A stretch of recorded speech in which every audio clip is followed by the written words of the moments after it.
Take us there. God damn it.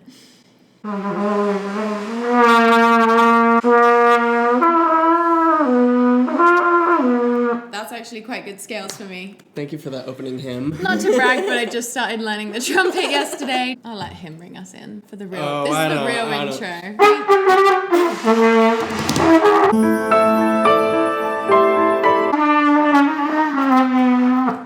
That was so good. There's actual trumpeters watching who are like, no. It's not going to last long being able to learn the trumpet in an apartment complex, but play the trumpet like no one's listening for as long as you can. Thanks for being here for another video where we dive into potentially disturbing subreddits. Are y'all excited? My brothers in Christ gathered here today. Sisters, keep quiet, as per the Bible's instructions. Tana, what's new with you before we get started? Well, haircut, Yeah. I think, first and foremost. Oh my- well, I said bowl 'cause cut, and I you think you heard boy cut. It's definitely a boy cut. And there were missionaries getting their haircuts at the same place. Should have seen that as like an indicator. It's so close to a missionary haircut. And you met a big fan of YouTube while cutting your hair, did you not? Oh, yeah. His guy was like, oh, you do YouTube? Yeah, I love Ben Shapiro. That guy is so smart. He just, he delivers facts. He tells it how and it is. Science tells it how it is. And, I can't really talk about it here because you never know who's listening. And I was like... The FBI at the great clips. What did you say back to that? I was like, nice. Oh, you don't want to rile up anyone all. who's got your hair in their hands. Yeah, that's fair enough. Then he started going off about, there's so much they're hiding from us. Atlantis. Yeah, that's the main one, I'd say. Didn't feel like the appropriate time to bring up My Sexual Awakening, which is connected with Atlantis. Or the Mary-Kate and Ashley film Holiday in the Sun, where they go to the Atlantis resort and they date twins, I believe. What? Yeah. How have I not seen really that one? good one. I thought We should watch I'd it. seen the whole Mary-Kate and Ashley It's anthology. one of the best, Tana. It's one of the best. The other day I had a great idea for a whodunit, and I was like, this is actually just the premise of a Mary-Kate and Ashley private investigators. There are only 7 storylines, and Mary-Kate and Ashley were storytellers to their core. And there are 2 of them, so that's 14 storylines. Yeah. What happened to them? I think they just got buccal fat removal, and then they slinked away into the shadows with their husbands that are a lot older than them, and they're probably pretty dysfunctional, but I hope they're doing well. I hear they show up at Kanye West parties. They're his tastemakers for That's unfortunate. what rich white girls are into. Anti-Semitism, apparently. Well, that just brings us speaking of right anti-Semitism, into... welcome to the Christian subreddit video. I took a little dive this morning into the Christian subreddit, and I just saved some posts that I felt were maybe worthy of commenting on, and kind of tried to get like a good sample of what was on there. So I looked at both the Christian subreddit and the Christians subreddit. They're both pretty similar. I couldn't really tell a difference. The one thing I noticed right off the bat, there were so many posts from people saying they had OCD. So many. Like, interesting. every third post was someone mentioning OCD, which I just thought was interesting. And they labeled it OCD. Yeah, and they labeled it OCD. And I Interesting. even saw some people mentioning scrupulosity. Like, in one post, this wasn't very common, but on one post, a more sensible person, this might be in the ones we go through, commented and said, it sounds like you have religious scrupulosity. So I thought that was nice. But generally, the vibe of the subreddit was like, indulge your OCD, even though it wasn't that black and white. We'll get into it. The Mormon way would be to just view all symptoms of mental illness as signs from God or Satan, depending on the vibe. Do you have a God mental illness or a Satan mental illness? Sometimes it fluctuates. Yeah, the Tao. Sorry I was talking about the Tao so much these days. I'm so annoyed with myself. For I'm existing. not. All right. I think we need more Taoism in general. I agree. First post, title is Transgender Who Detransitioned in Jesus' Name. Hi guys, I don't know if you remember me, but I came here and I struggled with my sinful nature and was being deceived for so long. But now, all thanks to God, I am free! God has shown me his ways, and he lifted the veil off my eyes, and now I'm filled with his Holy Spirit. I can't do anything except thank God for everything he's done for me. I was so stuck in sin, and I still sin, but now I have the gift of his grace, and he governs my mind and has changed me completely. I am now a God-fearing woman. I now seek him every day and meditate on his word way more than I ever did. My message is so we can all rejoice, but also for those who are struggling too. If you're struggling with sin, please never give up on God. The Spirit he gave us fully submits to him and desires his gift, desires to obey him, and is gifted with eternal life when we accept him. Jesus Christ is the way, the truth, and the life. I love all of you, and I hope everyone is good. And glory be to God, because I can't do anything without him. This reads like that. Did you see that video going around Reel or TikTok that was like these two guys, Christians, talking about porn, and they're like, Ted Bundy started watching porn, and look what happened to him. And the guy was like, yeah, I pretty immediately got sucked into some really dark corners, started watching transgender porn just right off the bat, just and was like watching murder. a lot of transgender porn, but Christ saved me, and I was like, dude, it's definitely someone trying to cover up something in the glory of God. So, obviously nothing wrong with detransitioning, right? Sure. But I think this is interesting because characterizing being transgender as sinful, obviously right off the bat, raises red flags.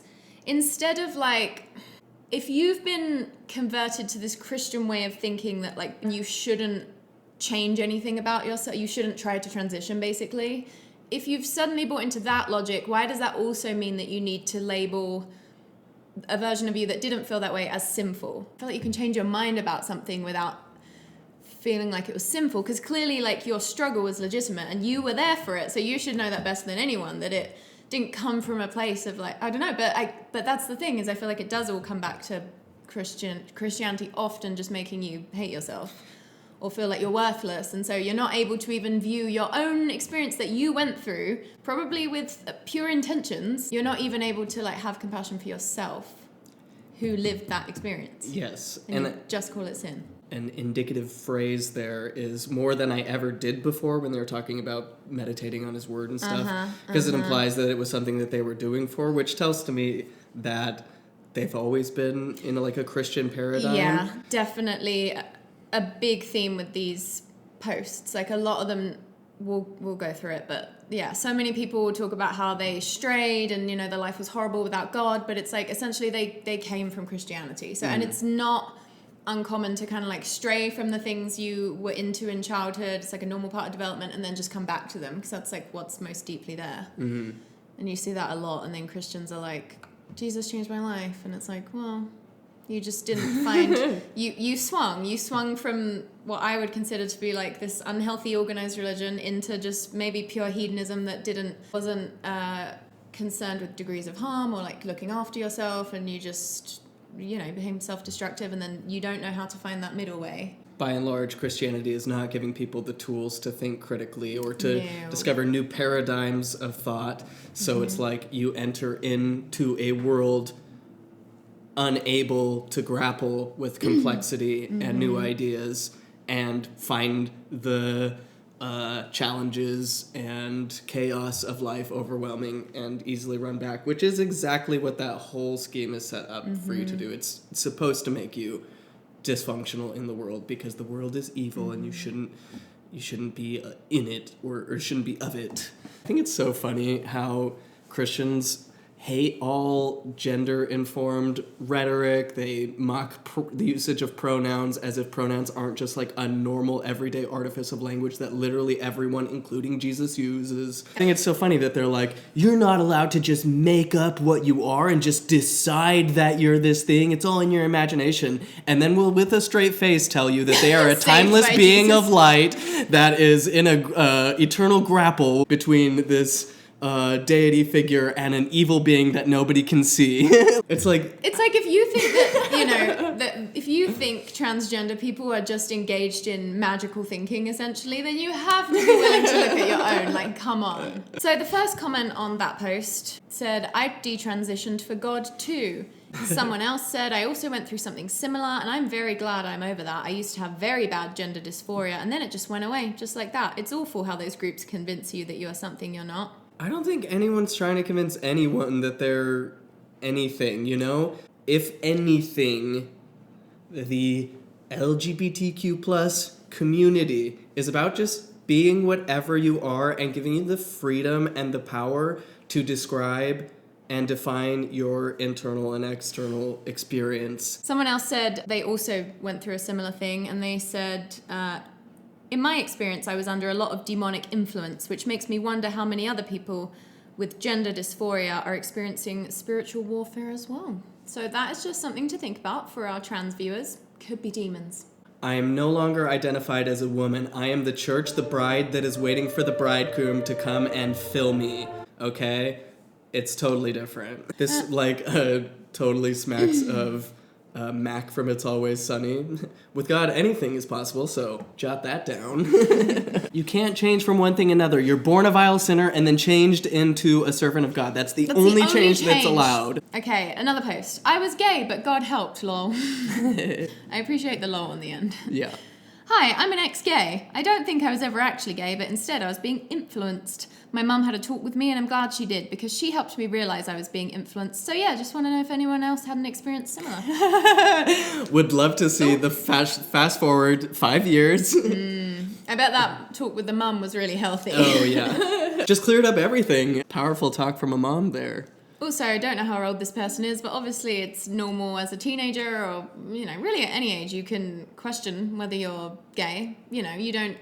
Just because you question doesn't mean you're gay. Sexuality is kind of ever unfolding and potentially not ever rigid. Is that spit coming out of the trumpet? Probably. Yeah! I didn't know that trumpets and spit were like... Oh, yeah. You got a whole spit valve, don't you? Yeah. You got to, empty it. I can see it. Welcome to the beautiful world of brass instruments. Back to the ex-gay. So, top comment, which I thought was interesting. I have been through similar issues. I struggle with effeminate traits. Oh. Don't we all? I feel like I need to keep quiet in church and keep my head veiled. And at times feeling like a girl. I even once in middle school got feelings for a boy and went as far as dry humping with him. But ever since I met Christ, God has been helping me. One, when my prayer and meditation life grows, I become more and more manly naturally, without effort or without even putting my attention on that. Or maybe natural body changes, increase in testosterone level. Who knows? Two, it happens once in a while that I notice that a man is attractive, but I never develop sexual desire for that man. Again, without effort, and even the noticing has been happening way less and less often. Last time was a year ago. Damn, just stuff it down. Makes you think. Don't have to worry about it. It'll never rear its ugly head ever again. Here's the trick, is to just focus on getting closer to Christ. Read the Bible, listen to sermons from fervent, spirit-filled Christians continually, pray and sing praises to God, and fast all of these as often as you can. So, the trick to not focusing on men is to starve yourself and focus constantly on one single man. The one you call daddy. Heavenly daddy, of course. I mean, it's hard with these to know, because some people could just be like a little bit gay, Yeah. and it's like, so maybe it is kind of easy to sort of switch it off. But then for other, it's also like, how honest are these comments? It's hard to really know. But it's totally possible that you just have a little bit of attraction to your gender, but it's not like your main sexuality. Sure. It's also possible that you're completely delusional and you're fully gay. There's a docu-series, I think, on Netflix, Pray the Gay, what is it called? I don't know. Check it out, look it up. Where it's just every time you have people who are like, I'm ex-gay, I was gay, not anymore. It's like within 5 years. Someone else said, I did identify as bisexual a while ago, but I now realize it was just a phase, and I was actually influenced by media and my friends. After that, I also got closer to God. At the time, I thought I was more attracted to girls, but even so, I was looking for masculine traits in girls. Now that I look back, I think it was also because it felt easier to get closer to them. Now I consider myself straight, and I also feel like my connection to God is stronger than before. I just don't get the whole Christian paranoia about... But you do. I do. Because there's a Bible verse that my pastor has misinterpreted to mean that homosexuality is evil, therefore I couldn't possibly. And all I gotta do is starve myself and think constantly and be on my knees every day praying to Jesus to forget, oh my God, he loves me so much. This person said, back in the 80s I worked with people who were bi, but now they are all with the opposite sex. I believe sometimes it's a phase. And again, yeah, it could be a phase. It could also be that it's just socially easier to partner with someone of the same sex in a homophobic society. Or that they just happen to meet those partners and they're still bisexual. Turns out bisexual people are still bisexual even when they're in straight presenting relationships. This person said, married to an amazing man of God now, but in middle school and high school I was questioning my sexuality. Kind of thought about and kissed girls sometimes, but I realized it was the people around me putting that on me. The only thing that kept me from going too far down that rabbit hole was the fact that I didn't come out, and I So coming out is a bad thing to do because of course. it might solidify you in your bogus sexuality. Jesus says you should pray in your closet. That means stay in the closet and never leave. And I had always wanted to be a wife, a mum, and have a husband. Parentheses, I was Christian the whole time as well. We knew that. We knew, babe. Did you ever wonder if those people are putting that on you? I know, right? It's like, I can only be influenced by my friends and the media. I couldn't possibly be influenced by my family. Who's having more influence? The people that are telling you that what you're feeling is not legitimate, or the people that are telling you to be kind to yourself about what you're feeling and embrace it? Because it's something...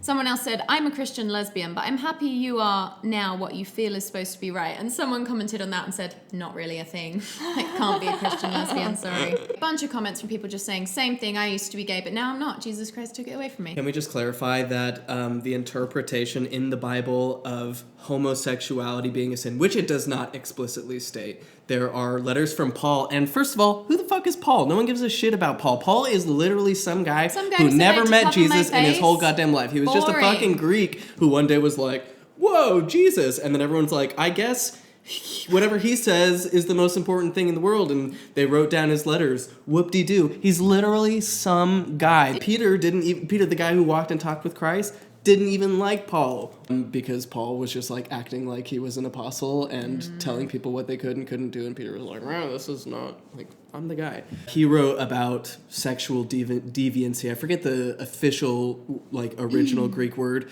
but then in like the 40s or something, the Christian League or whoever decided that the translation ought to be homosexuality, and then used that as a way of being like, gay people are evil, because if there's one thing that the history of Christianity taught us, is that Christians are so good at finding the people who are evil and need to be killed in Jesus' name, the one who taught us to love each other and turn the other cheek. Some people haven't learned that lesson enough, and they need to be killed. What was the original language of the Bible? Was it Hebrew? I forget.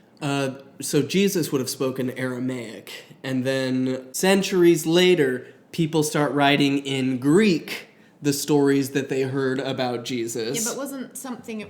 Anyway, the point I'm making is Eckhart Tolle, who is a New Age spiritual teacher, but pretty aligned with like general contemplative / Buddhist ideology. Yeah, not very woo-woo. Yeah, no, I wouldn't say woo at all, really.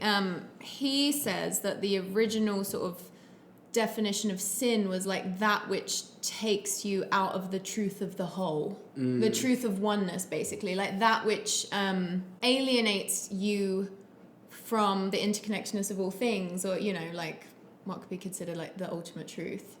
And I just think that is an interesting way to look at sin, because I look at Bible verses now and I'm like, that feels more moderate and sane and in line with like a reasonable ideology. Do you know what I mean? Like thinking about sin as anything that kind of takes you away from yourself. So one could argue that repressing your natural sexuality could be sin through that lens, you know? Yeah. Of course, the word sin now is way too loaded of a phrase. I've heard that, like, you know, people say that sin means missing the mark. It's like that which cuts you off from source. Yeah, missing the mark, yeah.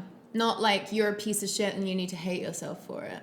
But it's true, we are pieces of shit, and God only saves us for his own glory. We're just little pieces of garbage dangled over the fire. I wish every single person would just do a little name substitution, call God Kevin, and then whatever you think God is doing, say that it's Kevin doing it. And if you find Kevin to be an insufferable, psychopathic asshole, maybe it means that your God is not the best God, the one that should be worshipped. Certainly not a God of love. This person said, I am a non-believer. I asked God to show himself in my dreams, and he did.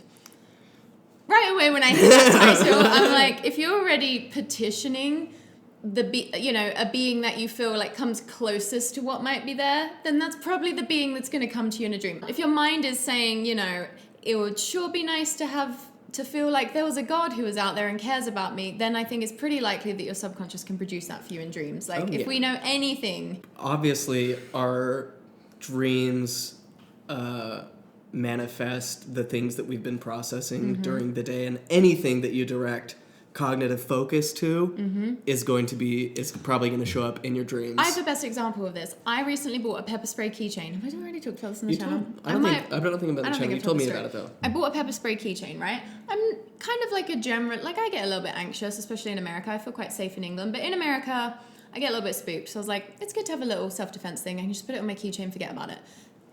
From the moment I bought it, like I started having dreams where I'd be in situations where I'd have to use it. So it was like my psyche was readying itself to have to use this thing because I'd bought it, and so it was in my consciousness. So my brain was like preparing me for scenarios where it thought I might have to use this. And I thought that was really interesting, thinking about guns, for example. Like, and also I consider myself to be quite a self-aware person. I sort of like dive into my thoughts a lot and try to dig below the surface and, you know, always get to the root of stuff, blah, blah, blah, blah, blah, drive myself insane. But I'm like, for the average, potentially less conscious gun owner, not suggesting that, I'm not typecasting gun owners, I'm just saying that like every type of person exists within gun ownership, right? I imagine you would buy a gun and then your psyche would start like readying you to use it more, which is like priming your brain basically to be more on guard or to feel like you maybe need to whip it out in situations where, you know, someone else would recognize that nothing was actually going on, where you need a weapon. Do you know what I'm saying, though? It's just kind of an interesting thing to ponder on the ramifications. Like, even just me owning a pepper spray, to the point where I was like, is this bad for me? Because it's almost like I'm walking around, because it's on me, I'm like anticipating when I might have to use it. And it's like, well, you've never had to use a pepper spray thus far in your life. And like, fingers crossed you'll never have to, who knows? But it's not like I've been in situations in my life where I've had to have a pepper spray thus far. But suddenly my brain's like, yeah, let's fucking go. We're ready. Anyway. It's so true that beliefs affect our reality, our biological reality even. Andy Hubes talks about this. I know I'm always plugging Dr. Huberman, but he shows the neuroscience that our beliefs literally affect the type of chemicals that are released. Even our epigenetics can be affected by the beliefs that we have about the way that things are affecting us. So it's like you can believe in something that's totally not true, and your body will still react to it as if it were true, and thus in a way manifesting the false belief. And that's religion in a nutshell. That is religion in a nutshell. But what's a bummer about that is there are healthy, fun, helpful ways to utilize the placebo effect, or just the fact that like a lot of the time if your brain visualizes something, it doesn't necessarily know the difference between what's real and what's imagined. Like you can use that to your benefit in your life. Yes. You know, for example, I have a tarot deck that is quite like modern in the things it says. Like it's mostly pretty positive and affirming. And I just feel like using that is a fun way to just get like positive ideas into my brain. So it will tell me, you know, say some like affirming statement about what I'm capable of, or, you know, today you're going to push past your comfort zone. Yeah. And it's just nice to get those things into your psyche. Because I think once you recognize that everything you interact with can affect your psyche, it's like, well, let's think about what inputs are going in to get us closer to the outcomes we want. My favorite is this alcohol is not going to hurt my body. It's going to do great for me. My blood pressure will be amazing. The social benefits. Back to the dream post. I've recently started seeking God. I've opened the Bible about 10 times so far and started reading the Genesis and random scriptures here and there. I've always turned against God and questioned his doings and how he doesn't protect the innocent or the people who praise him the most. But lately I haven't been able to find peace, happiness, and self-love. Barking up the wrong tree for self-love, I can't help but feel. I have a friend who prays over me every night, and she wants me to seek God and convert to Christianity. Or I mean, she says I won't ever be happy if I don't find and talk to God. Right away, sounds like one of the people you're closest to in your life is influencing you to convert to Christianity as the only way you can find happiness. There are studies which indicate that a person in a religion might be overall more happy and fulfilled than someone who's not. But the thing is that's consistent across all religions, which doesn't tell you anything about the truth of any one of them, and probably is more indicative of the value of social connections. Yeah, like have they done studies showing like how beneficial being in a religion is versus like a really tight co-op, you know? It's No, like totally. being a part of any tight-knit community with shared, but like that's going to be beneficial to you. So and religion just happens to be kind of the most prevalent way that people will get that. Right. And if you have your closest and maybe only friend, who's the one who's hanging out with you every day, telling you that you can't be happy unless you're the person that they want you to be, maybe it would be easy to fall into that. Especially if you were raised Christian. It sounds like this person was raised Christian because they said, I've always turned against God. I don't know. It's that kind of implies that you have, like, he's in your face enough in your life to, you know, because like I grew up not really religious, so I wouldn't say that I turned against God throughout my life. I just think I didn't really know about religion. Yeah, it's so funny when people start off with Christian biases, thinking that they're opposing the very fact that you're approaching God as a he and that the Bible is his word is already like so many layers of assumptions funneled down into this Christian paradigm. Yeah. So I'm self-conscious about having used the word indicative twice in a video, so please cut one of them out. That was how our friendship started. A little challenge in our advertising class where Tana was like, we're all going to try and use the word indicative in our presentations. Yeah, a little prank on the teacher, so fun. So I asked God and I prayed and told him that if he shows up in my dreams, I'll be a believer. As selfish as it sounds, I've never seen God or any entity close to a God in my dreams ever in the 30 years of my life. Why is that selfish? As selfish as it sounds, I've never seen God in a dream. Who told you that? See, it's like you're so selfish. You've never seen God. The amount of like base assumptions people who claim that they're non-believers will have before even getting to the point where they like. Do you know what I mean? It's like, well, you have enough of a backbone of Christianity to think that it was selfish that you haven't seen God in a dream before. What about the scripture that says no one has seen God at any time?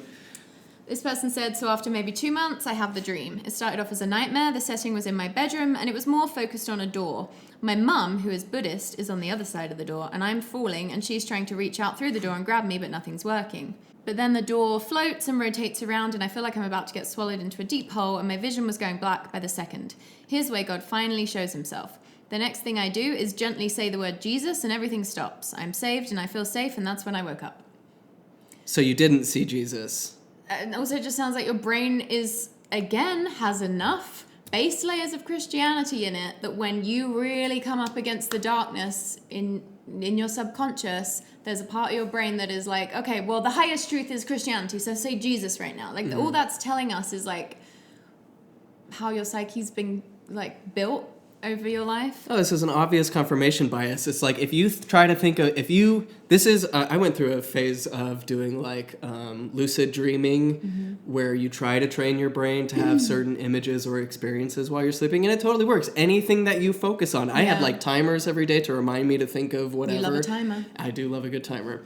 And it works. Like if you right now today and for the next 2 months think diligently about Colonel Sanders, I promise that Colonel Sanders will show up in your dream and reveal the truth of Kentucky Fried Chicken to you. It will. It will happen because anything you focus on will eventually manifest in your dream. And if you already want it so bad, like they're not going in and being like, let me try praying to Vishnu and see if that does anything, and then I'll try praying to Allah to see if that anything happens. It's like I'm just gonna keep on praying to the Christian God until the Christian God comes up in my dreams. And also confirmation bias. Even if you did do the like, I'll try all the gods, you're still going to be affected by like what you're primed to think about Christianity. You know, everyone is clearly coming from like a Judeo-Christian conditioning in most studies. Nobody is trying to approach this without bias. And you already knew what you wanted the answer to be, babe. Right. Anyway, after I woke up, I immediately realized that was my calling or what I've been physically asking and praying for.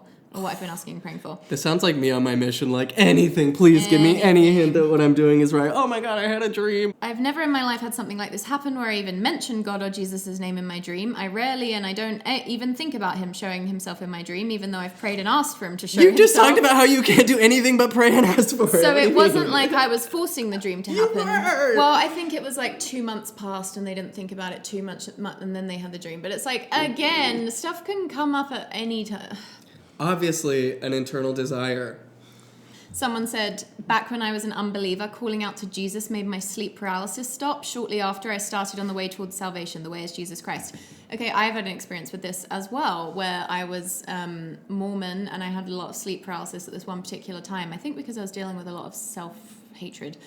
And yeah, it is comforting to imagine like whatever entity is comforting in your mind, that's going to comfort you. And now when I get sleep paralysis, my brain is like lucid enough that when I get it, I'm like, you just need to relax into it. Don't try and fight it. And that makes it better. Like anything that kind of, because the thing with sleep paralysis is you get really panicked, and that's the fear of fear. Yeah. And so, whereas now in my dream, I can be like, this is sleep paralysis. I just need to relax into it. It's not a big deal. You wake up in an hour or whatever. Mm-hmm. But back then it was like, this is Satan gripping me. I need to think of Jesus. So that it's the same mechanism either way. It's just like the story you tell yourself about it. Totally. I had a very similar experience. Never experienced it as a Mormon, but afterward was like, oh my God, and, felt like that, like, swirly kind of demonic presence, and then I was like, oh, this is sleep paralysis, and then, like, almost instantly was just, like, I was intrigued by the experience and not overwhelmed with fear, just like, whoa, interesting, I can't move, like, my perception feels off, so fascinating. Yeah. Seems like a common thing for Mormon missionaries to get a lot of sleep paralysis and see a lot of demons. Yeah, it's because, they're so stressed. Yeah. I came to Jesus after witnessing the darkness and evil that I could do. In my teenage and early 20s, I didn't take care of myself. You and most teenagers. Normal. This is always the thing. It's like you grow up Christian, you have a rebellious phase in your late teens, early 20s, exactly when we're biologically primed to do that, and then you come back to the thing you know. Also, you don't know how, you have no, whatever. I wasn't a good person to myself or others. Your prefrontal cortex was still developing. I didn't think life in general had any meaning. I saw the darkness. God showed me what I should become if I stayed on that path. Did God show you, or did like a lifetime of teachings tell you that it would just be a nightmare? I diverted, and 7 years later, I've made the Bible a daily part of my routine, and during the day I talk to God. I ask him to open my eyes and soften my heart. Now that I've seen this darkness inside of me, the darkness that I'm capable of, tell us what you did, please. Yeah. And now that I didn't pray. You're a monster. Now that I have 2 young children, I get scared for them when I think about them growing up and being teenagers. They are young and live very moment by moment.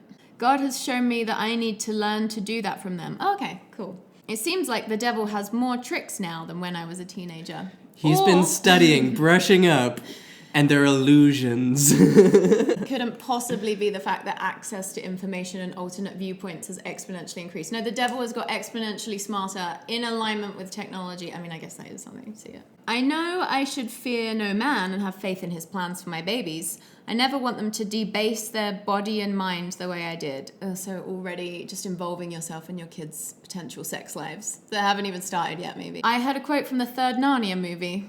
Aslan said, "You wished yourself away, and now there is a price to pay." I cry as I type that quote. I know I am a new person through Christ Jesus, and I am not my past anymore. I thank God for the grace he gives, and I ask him to open my eyes so that I can extend his grace to those around me. I've been praying to be less judgmental towards myself. That's good. Because I know if I'm judging myself so harshly, then I'm probably judging others as well, so that is not for me to do. Love that. Honestly, I don't know what the point of this post is. I'm fairly new in my journey with Christ, and I'm so thankful for all the things he's shown me in a short time. I was thinking about this yesterday and every day about how Christianity and religion in general is the medication for the illness that it gives you, of being like, you are so wicked and unworthy and shameful, and just leading a normal life or having any kind of struggle or growing up and learning how to adapt and take care of yourself and learning how to interact with people and building social skills and a model of the world that helps you function, that is all horrible, and you are a shameful, bad, evil person. But Christ saves you and wants you to remember that you should take it easy on yourself and have some of his grace and realize that you need to stop judging people. I mean, it's like you could have just cut out the middleman and stopped judging everyone altogether and not had beef with any of that. Yeah. I mean, I feel like so much of religion is like a refusal to just take reality at face value, or just, needing to extrapolate on it in ways that are delusional, to be frank. And I feel like this idea of sort of maintaining purity, not just sexually, but just generally, that you shouldn't fuck up too much, or you're kind of permanently broken in some way or permanently affected in some way. versus recognizing reality, which is that like teenagers and people in their early 20s are going to experiment, and it's not because they're bad, it's developmentally appropriate. And if you remove the shame from it, they're actually less likely to go like deeper into a dysfunctional path of self-destruction.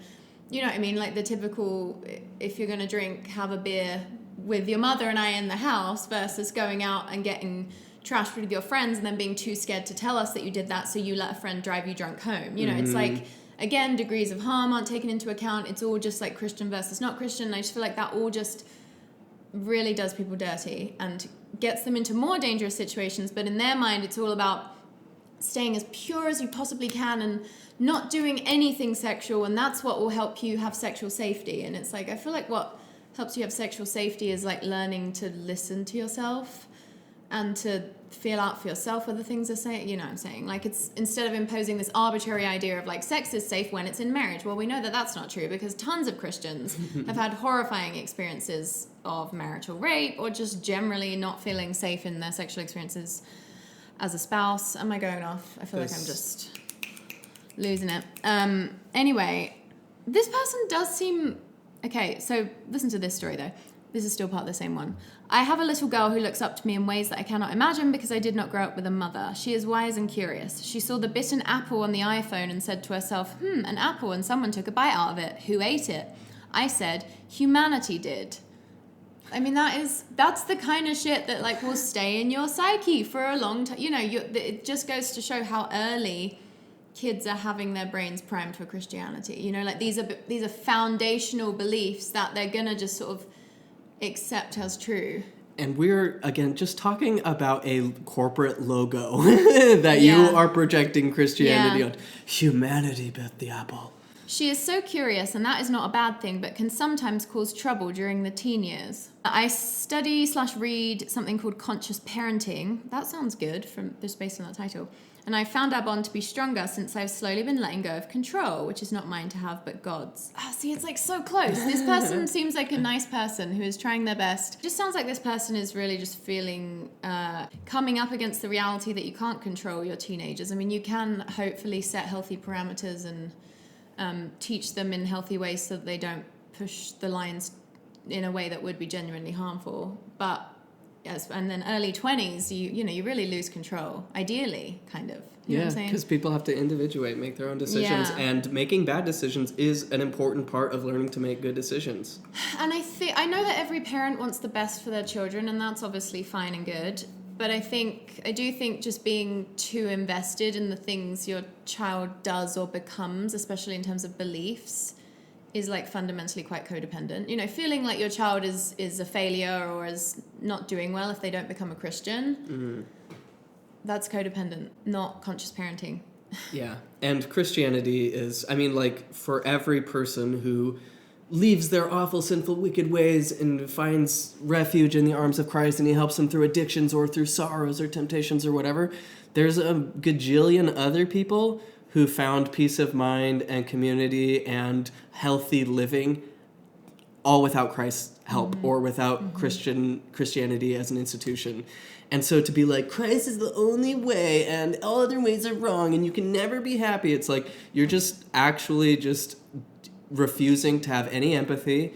You found a sense of a false superiority of thinking that your way is the superior way, that yours is the only way, that everybody else is lying or faking or deceived or about to plummet into despair or is eventually going to get thrown into hell because they found peace a different way than you did.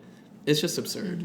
I do think this person sounds like a nice person. Yeah. Most people are nice, and that's why people act like Christianity is the ultimate moral system, or any religion of the geographical region you find yourself is the only true way, and Christianity or whoever is the only way to have good manners and good morality, when it's like everybody has social customs. Maybe that's the only way you found because you were given one way, and then your only other path was like complete hedonism and self-destruction. Yeah.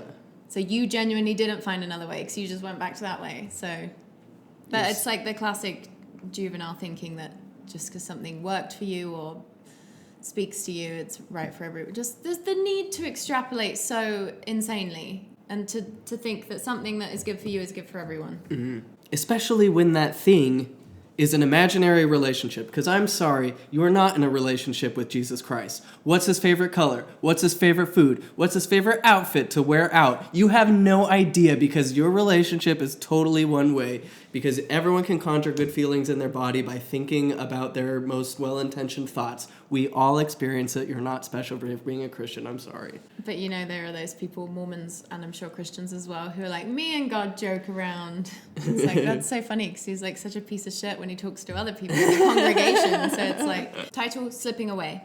I'm currently having a tough time with my faith. There are so many things I think about that don't make sense to me. Like, since being born, I was raised to know about Jesus, but why is it that if I don't make the cut, my only option is to burn and be tormented forever? I feel that I will never be good enough to make it through the narrow way. I just feel like there's so many contradictions. One that bothers me a lot is that the Bible says that no one will enter the kingdom of God unless baptized with the blood of Christ. So does that mean the 10-year-old that's not been baptized and suddenly dies is subjected to the same eternal punishment as murderers and rapists? This is where Mormonism, for all the shit that Christians give Mormonism, it's got some strong points, because the Mormons would be like, of course not. They just have to go to little spirit school in heaven and then they'll be fine. Yep. It doesn't make sense to me. Why is it that God allows Satan to cause so much murder of children and innocent people? And why does God cause so much murder of children and innocent people? Also, why is it the Bible says good works are not enough to gain entry into heaven, so that there will be no boasting, but it also says that your good works will be tested by fire? Do they not count, or are they actually important? I've always been a believer and take up my cross every day, but I feel like if I'm ultimately never going to be confident about going to heaven, then why am I doing this?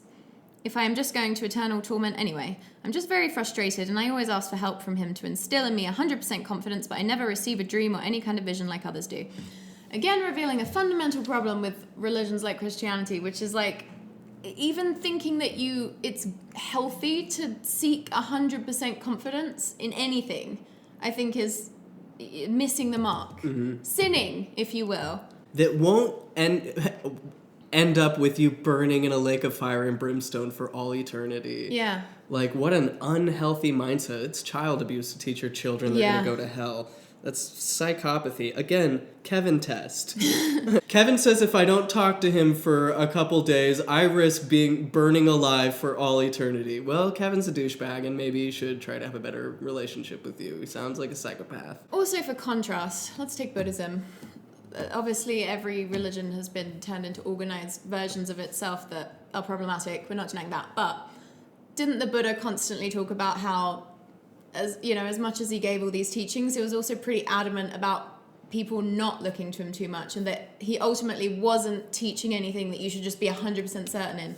And there's kind of that common saying in Buddhism, I don't know who said it, of like, if you meet the Buddha on the road, you kill him. I just feel like Buddhism and Taoism kind of have built into them, like, yeah, these teachings are good and we believe they're helpful, but like, don't take anything too seriously, because the minute you become too attached to your belief system, there's just a lot of potential for like bigotry or just being dogmatic, or it's generally good, I think, to maintain some flexibility in your beliefs. Absolutely. I loved that bit in the Rick Rubin interview with Huberman where he talked about children and how they're more involved in the creative process because they're trying to understand the world as it is versus adults who are so concerned with trying to make the world conform to their imaginary version of it. That's so true. And how in order to get back into a creative mindset that is good for your entire sense of well-being, it's a way of being, not just a thing that you do.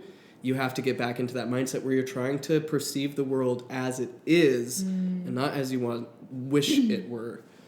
Yeah, again, another thing I like about Buddhism is its teachings to just look with open eyes and an open heart rather than immediately categorizing things, into these preconceived ideas about what things are or what they should be like, or, just literally accepting reality, I think is like one of the most important things we can do. And not that we can ever really know reality, but just opening ourselves up to experiencing it more as it is by removing the layers of conditioning and dogmatic thinking and fucking Christianity that like permeate and that color every scene we look at through our little lenses.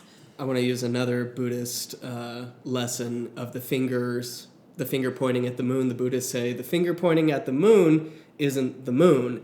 And I think the Christians make the mistake of making like the Bible a total idol. It's a finger pointing at the moon, a record of somebody's connection with God, and people take that as the ultimate expression of what it means to be connected to God, even though the Bible is so riddled with problems, so contradictory, so There's full of just genuine evil. Styles as well. Like sometimes things are metaphors, sometimes they're not, and like the average Bible thumping person does Bible thumping mean you love the Bible? Yes. In America, they're not all like poets, you know. Yeah, so it just becomes this total idol that people conjure up to use to bash over others and to feel superior. So like, oh, this is what the Bible says, and this is what we need to institute in America. It's like, you have no idea what the real Jesus, if he lived in Judea 2,000 years ago, was nothing like the white American evangelical Jesus that you've conjured up in your mind. It's likely nothing like the one recorded in the Bible, which again is like third and fourth hand accounts written decades after the facts by people who weren't there. Like the idea that is somehow supposed to be the end-all, be-all description of what it means to connect to God is just silly. It's mistaking the moon for the finger that's pointing at it. Mm-hmm. And such an idol. The first commandment in the Ten Commandments is do not make any graven images. And the reason is because the minute you conjure up an image of God, you've limited your concept of God. Yeah. By making God a man,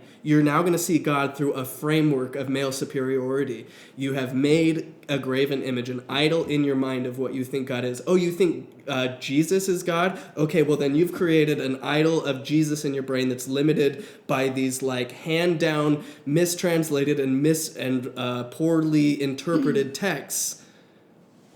Great, Congrats. What's that Ram Dass quote that's like, if you wake up in India and say, I just discovered that I am God, everyone will be like, yeah, cool, great. Congrats. We know. you finally figured it out. But I mean, that's the experience Jesus seemed to have, based on what we can read about it. Totally. It's like a common experience throughout history. I mean, people do psychedelics and have sort of like more faculties of their brain open up, and they experience greater not just psychedelics, like meditation. There are other ways that people get there.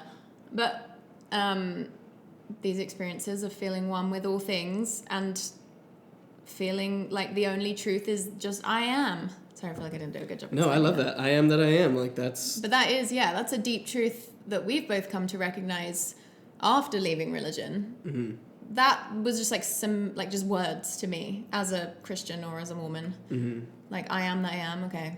Like, what does that even mean? But now nice it's like name. that is the only thing you can really say is true.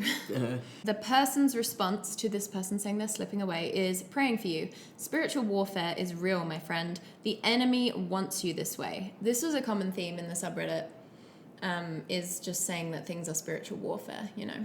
Oh, yeah. That's why it's so important to have the full armor of God always. The most important part is the word, the sword, the only offensive weapon in the armor.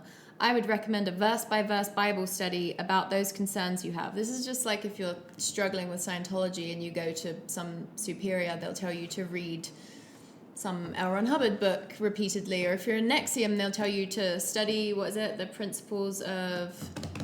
honor or something. Code of ethics. I don't know. When you have bad thoughts, capture them and hand them in prayer, seeking escape. This is another thing, we've talked about this in other videos, but just the idea that categorizing thoughts into good and bad is, again, like so contrasting to the type of ideologies that I think are actually worth something, which are ones that tell you to stop categorizing, because the minute we categorize things into good and bad, we are limited in how much we're able to see them. Like, that's why, I mean, every fascist dictator has dehumanized certain groups of people, because if you can just make people believe that those people are bad, then there's not really as much risk of those people gaining empathy for them and then seeing through the whole illusion. And wasn't that Jesus's whole thing, is like, people aren't bad, you know, forgive them for they know not what they do, hanging out with sinners. Someone else said, I keep having this doubt. I can't help but think sometimes that, what if I'm wrong and I've pointlessly held myself back from experiencing things because I wanted to follow God's law? I don't know, can someone help ease my anxieties? Really good thought to have, a really valid thought to have, I think a healthy thought to have and to explore. No, What it's if? evil. That is Satan the Deceiver coming at you live from Evil Town. USA. Hell. Yeah. God and Satan are both very USA-centric. Someone in the comments said, what things? Because the person had said, held myself back from experiencing things. And they said, like, how do we know we have souls? How do we know objective morality exists in a sense that God made it and not culture?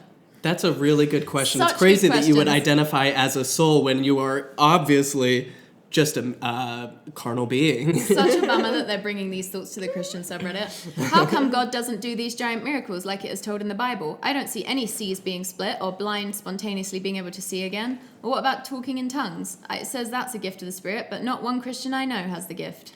No, they can certainly babble, and any of us can do that. You want to see me speak in tongues? Shamalama hashbaz golo, but shabalala samala. Oh, free shabalala. Oh, can I shut it down? It's lost in. Oh, That's enough. I can't watch that any longer.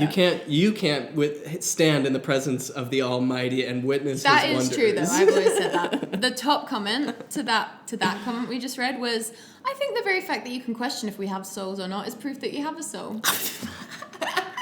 Can't argue with that logic. Can't argue with it. Well, in the face of rationality like that, how do you even question anything? The person also said, re-morality. God created us all having some kind of faith. We are born with God's moral compass, but unfortunately we are born into an immoral world. It's like, no, we evolved to be religious because belief in shared myths fostered cooperation between tribes. We are born ready to be snatched up and influenced by the evils of this world. That's why we must cling to God at every turn. So, like, the model for, like, coming into the world is just, like, being snatched up. Just, like, kidnapping at every level.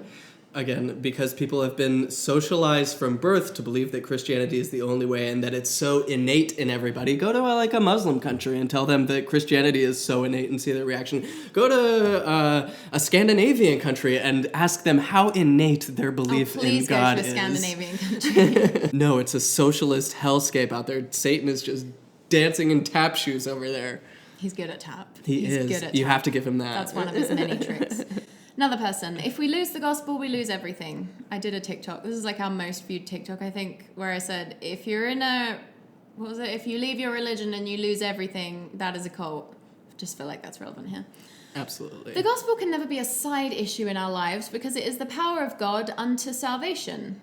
What an amazing statement. God chooses to save us for His glory instead of sending each and every sinner to hell, which we deserve since our sin offends a holy, pure, and righteous God. But He made you guys. He made us. And made us capable of sinning.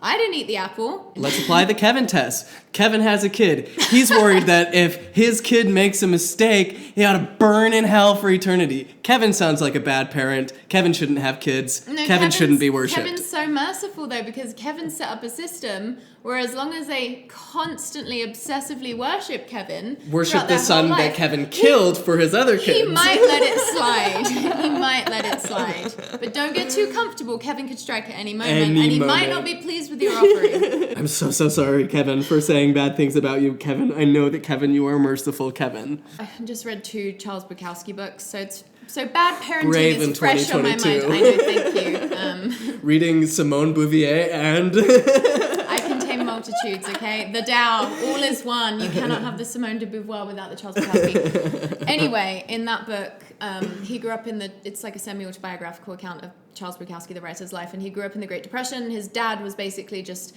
super authoritarian, never gave a scrap of love, was constantly like randomly punishing for just like small perceived slights. Very Old like Testament mixing God. fabrics Exactly. Like a blade of grass wasn't properly trimmed when he mowed the lawn and he'd get beaten with a whip. Anyway, it's giving the God of the Old Testament, right? And it's just like very telling that the further you go back in when the Bible was written, the more authoritarian and brutal that version of God was. And the more absentee father he seems today, like this person is posting. You don't see people curing, causing the lame to walk and the blind to see. Science has caused... it is not even comparable. It is comical to compare the amount of people that religion has cured, even the alleged ones, which, you know, by and large have either been proven to be frauds or just aren't occurring at all. Although the placebo effect is real and spontaneous healing can happen. Sure, but amputees never grow You their don't regrow a arms leg, back. no. Never. It's one's funny how tough. God's limited if in certain medical conditions. By the way, I do respect the Christians and like the Mormons more who respect science as a way God works. I think that is the most reasonable. I mean, obviously, and we are kind of looking at, I imagine the people that hang out on the Christian subreddit are the more extreme ones. Like there are more moderate Christians who I think absolutely would praise science and be like, why would we look to God when he's provided us with doctors? You know what I mean? I think there is reasonability within Christianity. Obviously. There is, but of course, Christianity, any type of delusional thinking, believing in people who aren't there, is bound to have negative repercussions, which is why you can have groups like literally called Christian Scientists who can also have so many cult-like qualities because at the end of the day, believing in somebody who's not there and then trying to use that as a paradigm for interfacing with reality. Also, to make another contrast to Buddhism, as far as I know, Buddhism teaches that, like, yeah, these flashy miracles can happen, but those shouldn't really be a focus, and those aren't really, like, the main thing. And anyone who gets too obsessed with those is, like, missing the mark. Sadly, we see in our world not only a neglect of the gospel, but also a misunderstanding of the gospel, as you understand it. The gospel is often preached as a way to escape a meaningless or lonely life. That does seem to be the case according to this subreddit, because a lot of people were like, I was so miserable and lonely, and then I turned to the I didn't one have a religious social framework I had group. been given. Yeah. Then I found all these people who are so nice to me that I get to sing together with. Wow. But while the gospel gives us meaning and helps us overcome loneliness, its primary purpose is not to save us from those conditions. I love when people just weigh in on like, here's what the primary purpose is. Like, it's Mormon, it's Christian, it's all of them. First and foremost, the gospel saves us from the wrath of God. Immediately, I'm like, why is this a God? First of all, we're saved from Kevin. First of all, Kevin. First of all, the gospel is so important because Kevin's amazing because if Kevin didn't provide a way for us to be saved from him, he'd beat the shit out of us. So how cool is Kevin? I'm so glad that Kevin saved us from himself. Thank God. Thank Kevin. Only through Christ we are saved by God, from God, for God, and unto the glory of God. Jesus Christ! Jesus Kevin Christ. Y'all have conjured to say up it. the most evil being in the universe. Seriously, oh my this Lord. is the highest morality you can imagine in a deity. This is like humans can invent any deity they want. The only limits to your imagination and your own sense of what is moral and good and inspiring and awesome in the truest sense of the word. And like, this is the guy you came up with. This is the limits of your psyche's perception of what is moral. Sorry, I'm talking bad. It is amazing that their God character and Satan character are literally the same actor.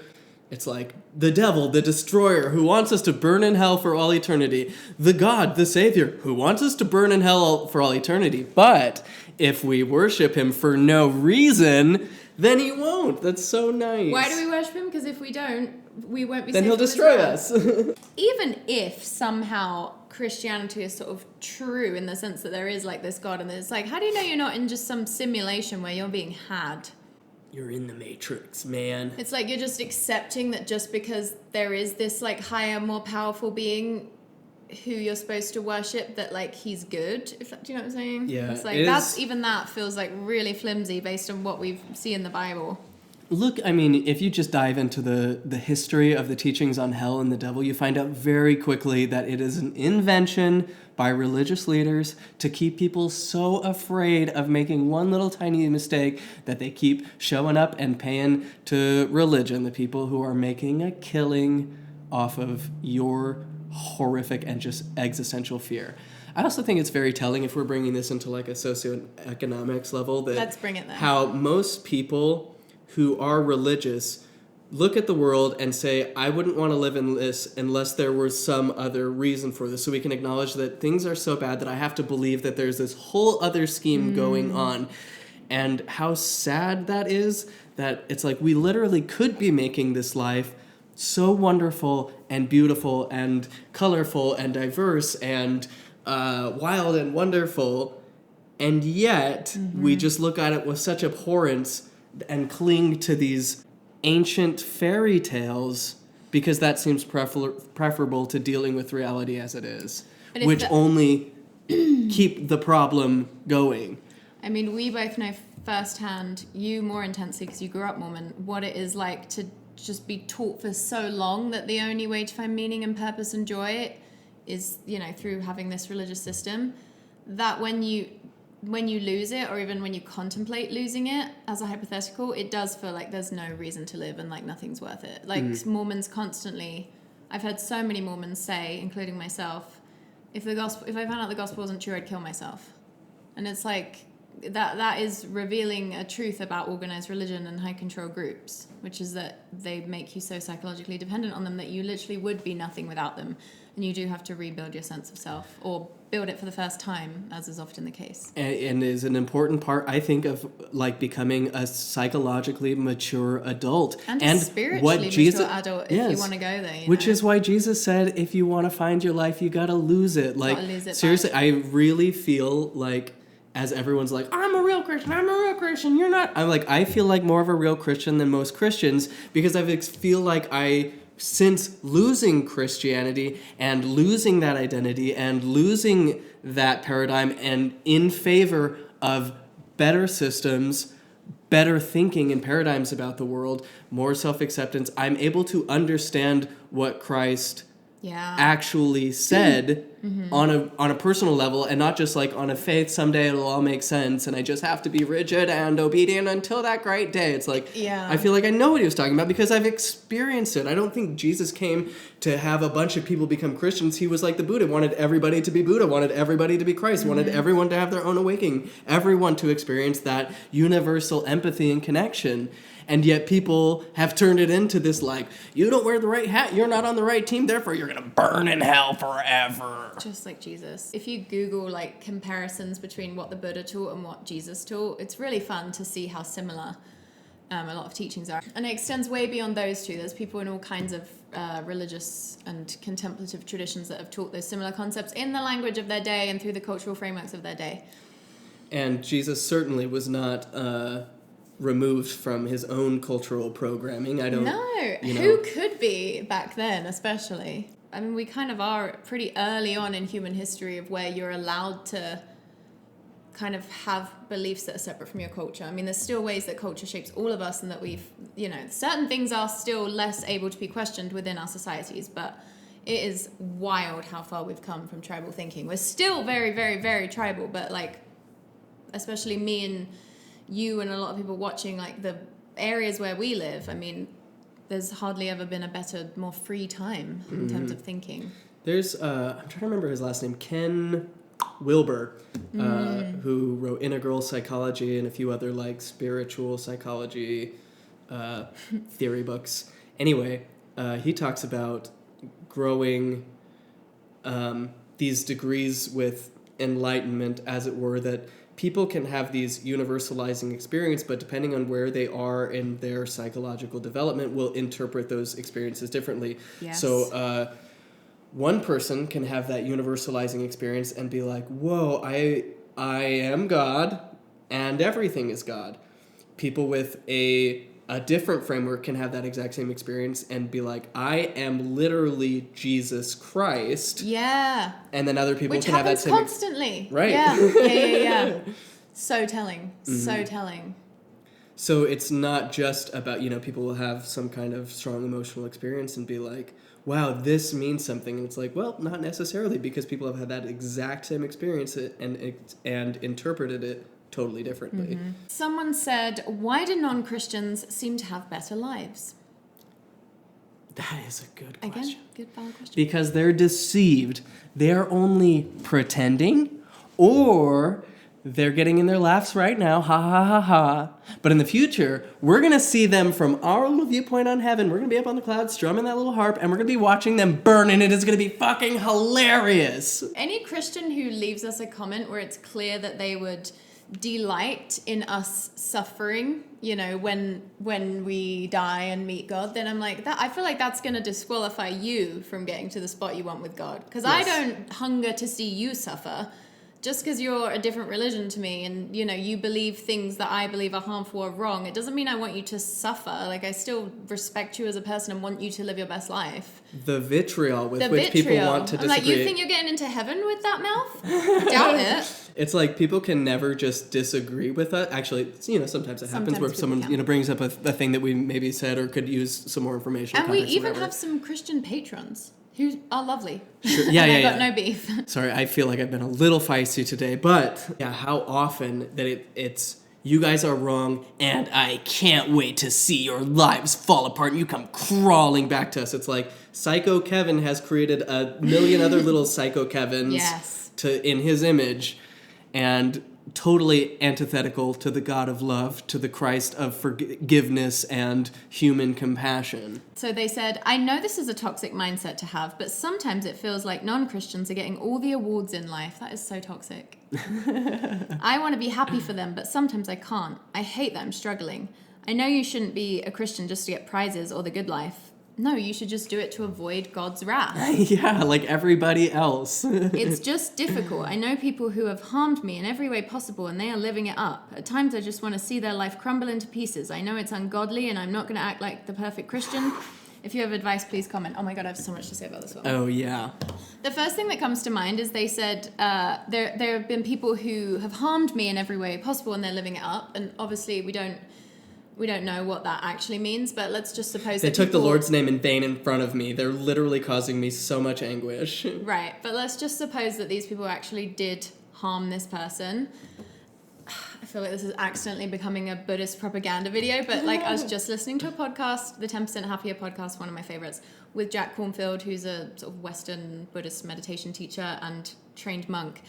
And the whole episode was about compassion and forgiveness, and how Buddhism contains like strategies and tools for overcoming those feelings of resentment and learning to forgive, not in a way that minimizes harm or, you know, like allows people to continue harming you, or not in a way that's passive, but in a way that is like healing for you, because like it hurts to feel resentful, like it doesn't feel good. And again, just contrasting that with Christianity, where this person's so confused and like needs to feel like they are superior and believe the right things as a way to like be able to cope with the fact that others have harmed them, versus their religion being like Buddhism, where it has like these go-to strategies for sort of healing and grieving and like learning to forgive others and forgive yourself, and you just cultivate a spirit of forgiveness and compassion generally that's going to just help you live a nicer life. What about prayer and fasting? It's just like reading the Bible. Shows how much Christianity is so caught up in just these concepts and how much superiority is like part of it, which doesn't actually make you happier or live a good life. Like feeling superior to others is a very like cheap form of happiness or content. I mean, I wouldn't even describe it as happiness, but even if you get like a high off of it, it's like very, very cheap. Versus being able to cultivate a spirit that I, in my head, imagine Jesus had, of like everyone is the product of their genetics and experiences, forgive everyone, because like I think the way Jesus talked about forgiveness is aligned with what the Buddhists seem to think about the Buddhists. I know I'm like broadly categorizing, but you know what Buddhism teaches about forgiveness. You know what I'm saying? I just feel like Christianity is so unhelpful most of the time. Yes. Because people don't see, people just took what Jesus said and they've run with it, and it's a whole different thing now, and there's like no coming back for most of them. And they outsource their compassion and their forgiveness to Jesus. Yeah. Jesus forgave you. I'm going to be a dick to you and let him sort it out. I want to highlight, this person really brought up a fascinating principle. Aside from the harm being done, the looking at others' success with that enmity and that wanting them to fail and to see you succeed and craving that and hating other people who get it. And, you know, these people are like, couldn't I be living a fun, cool, healthily integrated life? It seems like everybody else is doing that. I want them. But because I can't have it, because I have been told I'm not allowed, I'm going to resent the people who are doing that. We see that I think that is the heart of the LGBTQ resentment in American Christianity today.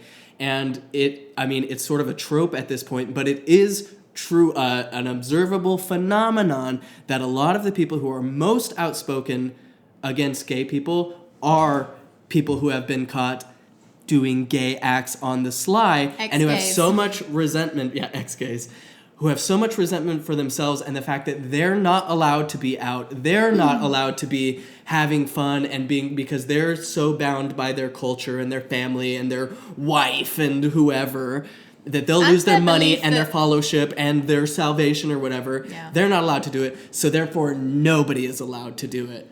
Yeah, we've talked about this, I feel like, multiple times now on this channel, but people usually resent people the most who are refusing to abide by rules that they themselves falsely believe are fixed and cannot be broken. So if you feel like there's no way it's okay to be a practicing gay, then if you see a practicing gay, that's the thing that will trigger you the most. It's like a lot of people who, I feel like having children is quite a good example. A lot of people will be really, really aggressive in telling other people to have children, even when they themselves maybe have not found, let's say, motherhood to be what they thought it would be. Mm-hmm. Like, because they kind of have to, we as humans want to be able to give our suffering meaning. And so we want to believe that the rules that we rigidly stuck to because we thought they were immutable are worth something. And so the more we can get others, so we just resent people that refuse to follow. It's like people that really believe in patriarchal gender roles.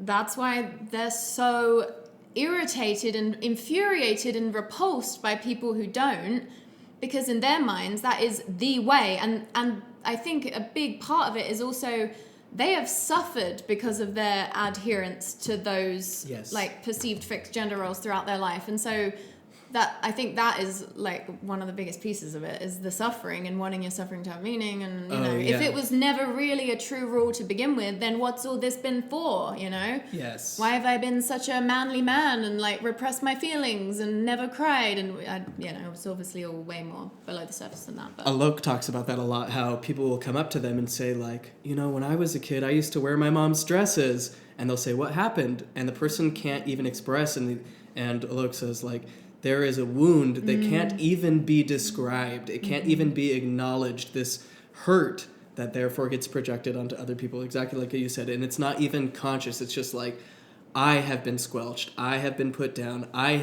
My internal femininity, your internal masculinity has had to be squashed down. And that's a price that I've paid. And how dare anybody else refuse to undergo the same thing? It's kind of like just the fact that, there were numerous examples in my trawling of the Reddit, but the one we read before of the person coming out to their mum and then their mum basically just talking them out of it and being like, no, you've been influenced by Satan, like that's not real. And they're like, and now I'm not gay anymore, and how wonderful is that? I want to share it. I even feel like the desire to share it is kind of like revealing, of the fundamental insecurity of their beliefs. I'm struggling with feminine mannerisms. Is that what that person said? Like, congrats. Earlier. Everybody is a mixture of femininity and masculinity, and everybody, and at different points on this like spectral map of this gradient map of orientation, personality, gender, and all that, like it just seems so much healthier to say,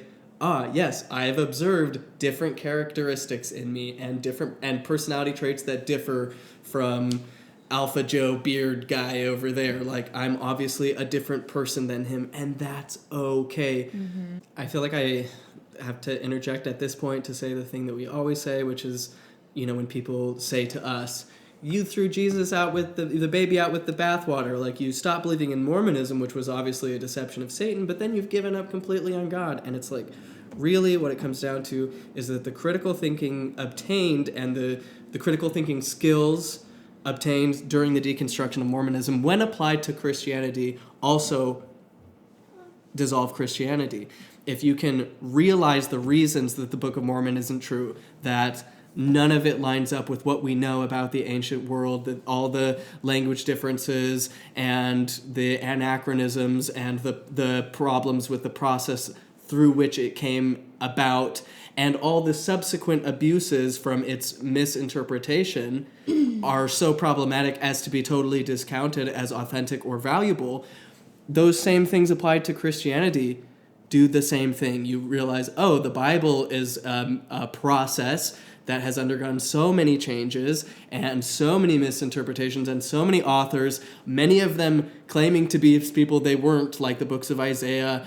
There's where you have a bunch of different authors who are like in different centuries who are all getting umbrellaed in, and then it's all just taken as the word of God. And it's like, literally, you say, like, you can't trust men, you can't trust the arm of the flesh, you can only trust God. It's like, who do you think wrote the Bible? Who do you think assembled the Bible? Where did God in the Bible say the Bible was going to be the ultimate word? No, it's not that one scripture that you're quoting in John or whatever, because that was written long after the rest of the Bible was written.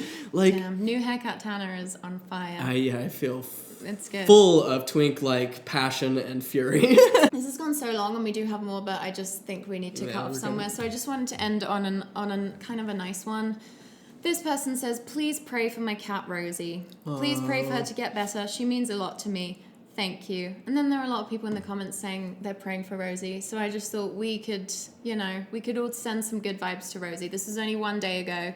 So let's collectively all send some loving, healing energy to Rosie, because we all hope she gets better. Banksy.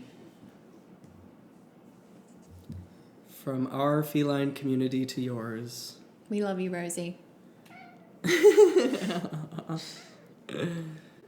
That's very sweet, Banksy. This has been fun. Thank you all for joining us. If you want to support the channel and get bonus content, then support us on Patreon. You can pledge any amount and you get access. We're currently reading a Mormon fiction book from the 80s about a teenage girl who gets addicted to basically every type of drugs, and it's really fun. We just posted the first episodes. If you watched our Christian TikTok video, we also on our Patreon did a bonus episode of that, so there's fun Christian themed stuff there as well. Shout out to the Christian fans of the channel who are still hanging on and hanging with us. Despite our rants and accidental generalization. Well, I think that's where so much of my frustration that started with Mormonism and has expanded to the entire religious community is that... and ultimately the world. Everyone on it. Yes. Is that people in, groups of religious people have these paradigms that they do not want broken. And that's true of everybody. Like, that's just ideology in a nutshell. I have this conception of the world. I don't want it to change. If you come to me with information that contradicts that, I'm going to be so upset, which is why we talk so much about needing a little flexibility, holding your beliefs lightly, being willing to change and adapt to new information, a more healthy way of living. But in religion, like, most Christians don't want to talk about Bible historicity, higher criticism, psychology, any of these things that might change the way that their faith paradigm is currently. Which is why I'm like, I have no place here. If we can't just talk openly about things, then there's no point. If we're not seeking truth at the utmost and just have to only conform to whatever somebody told me about this book that somebody else wrote down, like, that's no place for me. Somebody who just wants to understand the way things are as they are and not just what I've been told. And there are some Christians on this very channel who are like that, so thank you for being that way. But in general and at large, that's not the vibe I'm picking up from Christianity. And even if you're not one of those Christians and you're here, just know that we want the best for you and we love you, and none of this comes from a place of hate, but from just wanting to perpetuate, or I guess like advocate for, communicate truth and a more compassionate, healthy worldview. Which we're not saying we have like a monopoly on in any way, or but as far as we can tell, I don't know, I suppose like the ideas that we have seem to be more constructive and healthy and helpful and evidence-backed. Lovely sentiments, Samantha, but you're going to have to speak for yourself. I, for one, am going to enjoy laughing at all of you burning in hell while me and Kevin soak it up on the cloud for all eternity. Can't wait to see your pitiful little faces, wishing you had come to my side while you had time. Praise Kevin. Praise Kevin.